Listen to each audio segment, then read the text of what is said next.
Hello friends, आप सभी का मेरे यूट्यूब चैनल पर स्वागत है। आज मैं आपको हरितालिका तीज व्रत की कथा सुनाऊंगी। यह हरतालिका व्रत कथा शिवजी ने ही माँ पार्वती को सुनाई थी।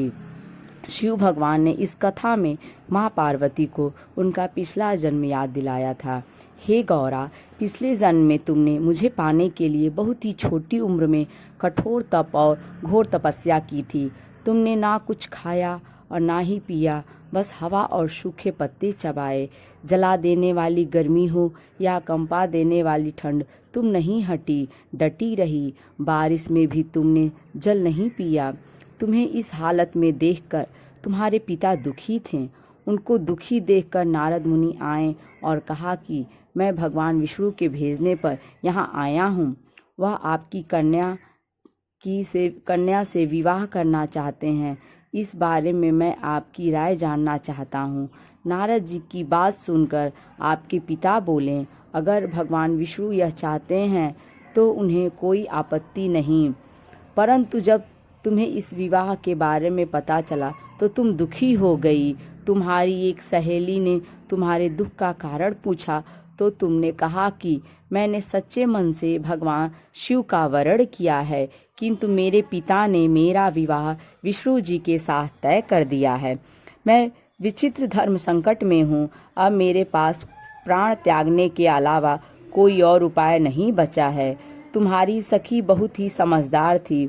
उसने कहा, प्राण छोड़ने का यहाँ कारण ही क्या है? संकट के समय धर्म से काम लेना चाहिए। भारतीय नारी के जीवन की सार्थकता इसी में है कि जिसे मन से पति रूप में एक बार वरण कर लिया, जीवन पर्यंत उसी से निर्वाह करें। मैं तुम्हें घनघोर वन में ले चलती हूँ, जो साधना स्थल भी है और जहाँ तुम्हारे पिता तुम्हें खोज भी नहीं पाएंगे। मुझे पूर्ण विश्वास है कि ईश्वर अवश्य ही तुम्हारी सहायता करेंगे। तुमने ऐसा ही किया। तुम्हारे पिता तुम्हारे घर में न पाकर बड़े ही चिंतित और दुखी हुए। इधर तुम्हारी खोज होती रही, उधर तुम अपनी सहेली के साथ नदी के तट पर एक गुफा में मेरी आराधना में लीन रहने लगी।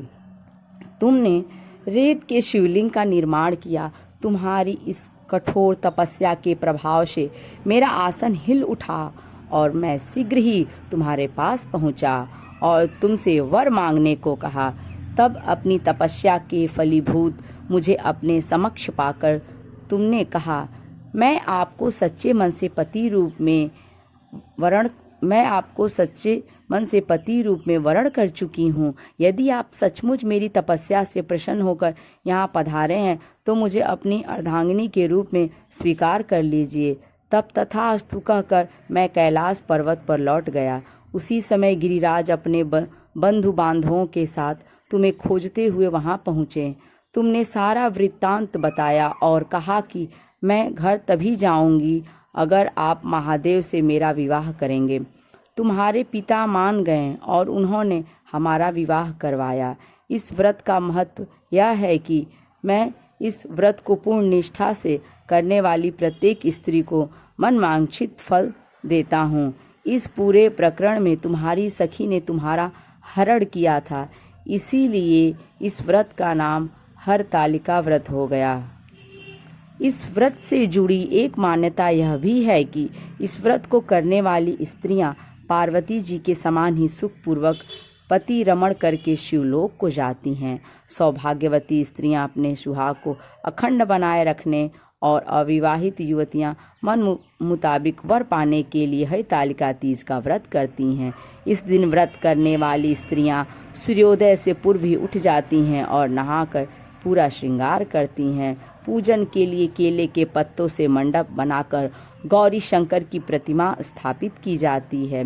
इसके साथ पार्वती जी को सुहाग का सारा सामान चढ़ाया जाता है। रात में भजन कीर्तन करते हुए जागरण कर 3 बार आरती की जाती है और शिव पार्वती विवाह की कथा सुनी जाती है।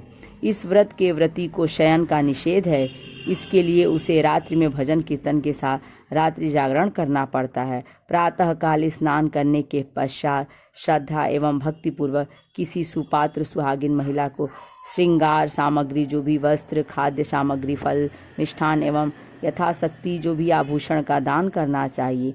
रेत के शिवलिंग बनाए हैं तो उनका जलाशय में विसर्जन किया जाता है और खीरा खाकर व्रत को संपन्न किया जाता है। यदि ये वीडियो आपको अच्छी लगी तो लाइक करें और यदि मेरे चैनल पर नए हैं तो इसे सब्सक्राइब करें।